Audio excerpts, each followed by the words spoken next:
Well, when I mention full production is ahead, it's really a reading that I know. I want to speak into the universe, because this is the making of to me, a screenplay, a movie, when you could look at someone's story in life, coming from one place and going through experiences and bringing that knowledge and live the reality, putting it into words. And I can safely tell you this, from basics to masters, the story of Garth to Mtima is one for the ages. He's actually on set with me, Mtima Solwazi, and a Belmont native.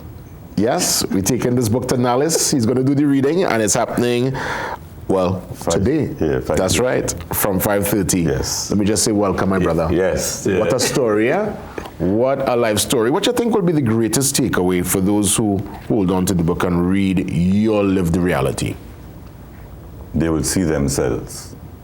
This is a reflection of almost every youth, and not just from urban communities, but just youth who have been placed at a disadvantage, right? Youth who have been struggling to just survive.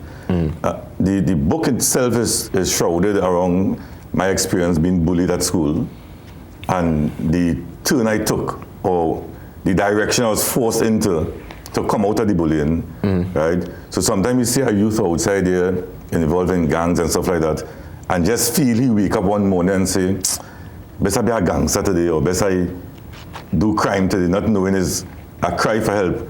As a partner of mine was saying last night to me, say, Mtima, these youths and them crying out to us, whether we want to listen to them or not. They could relate to this book, right? And you mentioned something about speaking it into being. Yeah. This is 1 in 4 parts. We already designed a workbook, so we're going to use that book in schools, right, that workbook.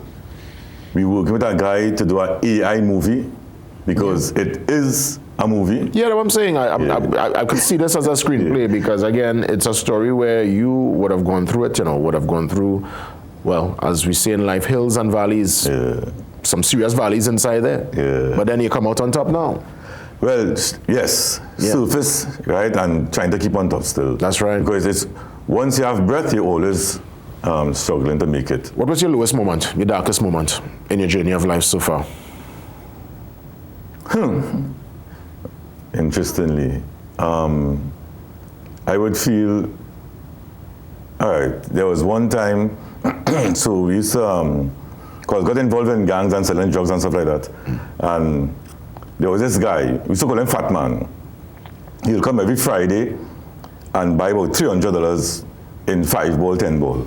Then he started to come on a Wednesday, in between in the week. And we didn't realize, or I didn't realize, we were destroying his life.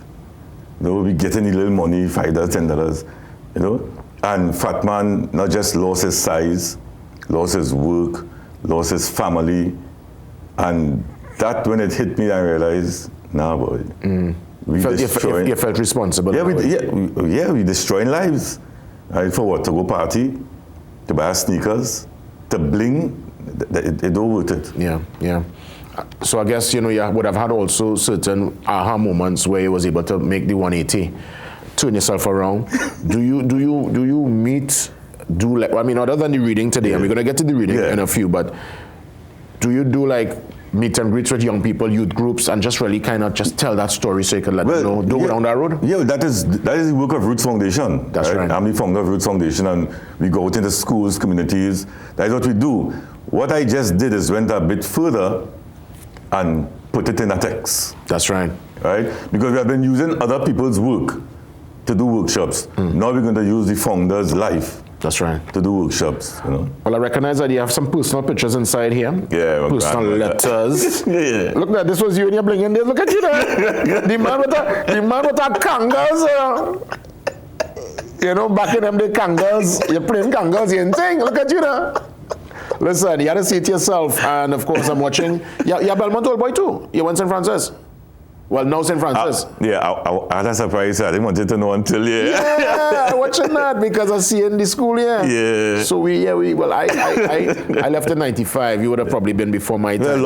I left 88. Wow. So you and Ian Bishop would have been around the same time? Oh, no. After. I think Bishop would have left. I think Meister, those guys would have been around that time. He was senior to me. Senior, yeah. Yeah. I didn't realize it until late after he was in intermediate. Actually, yes, because you know what? Bishop left in 85. I always remember because he told me he left 10 years prior to me. But Meister would have been there. Yeah, I think when I was in Form 1, he would have been in Form 4 or 5. Yes. Yeah. They win cadets and stuff like that. Yeah. That's right. Well, again, I mean, and I want to say, kudos to telling your story. So it's 5:30 at NALIS.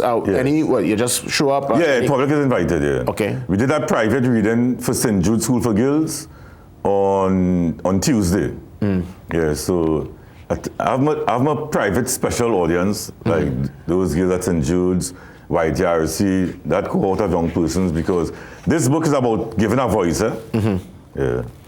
A voice. Give me a little, give me a piece now. Probably. I have a special piece for you. Yeah, give me a little piece now. You would tell me, what is your experience with this? All right, no problem, man. Again, 5:30 today at NALIS, You can get the whole experience from Mtima. Yes. Well, I look forward, man. Old Belmont man too, yes? Yeah. I tell you. So hold on, you would have been there when we won the Intercolor in 92? No, I left in 88. Oh, you left in 88. Sorry, I thought you said started it. You left in 88. I left it. All right, so this is from chapter 2, A Culture of Badness. Yeah. At the heart of this system was the shed, a communal gathering space that determined one's social standing. It was more than a location. It was a psychological and physical rites of passage, the proven ground for hegemonic masculinity. There were 3 levels of access. To stand beneath the shed meant you had some rank. If your reputation exceeded those who were standing, you earned the privilege to sit on the side arms and of the main benches. But only those with the highest status, boys in gangs, popular athletes, and notorious fighters, could sit on the benches themselves. These privileges were afforded to footballers, basketballers, influencers, and the school's most feared bad boys. Fighting was the ultimate currency in this world. Winning fights didn't just gain respect, it secured one's place beneath the shed. So, you remember that shed? I know, right next to Squashy. So let me ask you this question, JW. Was this the culture at the time when you were in school? That shed? Yeah, very similar. Right there by the wall. And, for me, what was my negotiating tool, because I was able to figure out the maths of the school early, I used comedy and my gift of gab to negotiate between the youngsters, between the bad boys, the fighters. So there was, Scooby was my nickname, and there was like, Scooby, and I'll crack a joke and keep it pushing. So thankfully, I was never really one to be bullied or to be troubled, because I would always find ways to negotiate and to wiggle out of the scenario. But I never used to enjoy seeing it though. And I was never one that, I was very vocal against it. When I saw people getting advantage, I would actually step in. No. With words. So I left in 88, there was a group left in 89, and they sort of formed a little kind of community, and they wanted to have this logo. And some men jump up and say, hey, shed boys. And when men said that in the WhatsApp group, even myself, I didn't like the term, because I knew it had men who never went on. JW, they spent 5 years in Belmont Boys Secondary School and never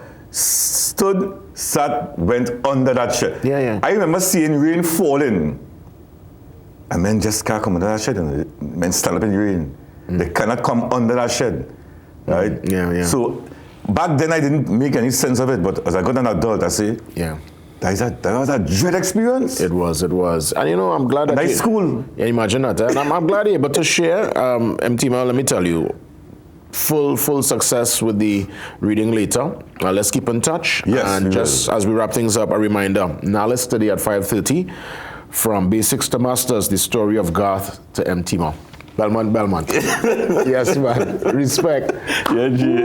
Good stuff. And we're going to transition now to the morning shot. Ian Wason is standing by. In-depth look, analysis, sport from now till 8 a.m. Godspeed, I'm back for more tomorrow and continue right here. Morning Brew with Ian is up next.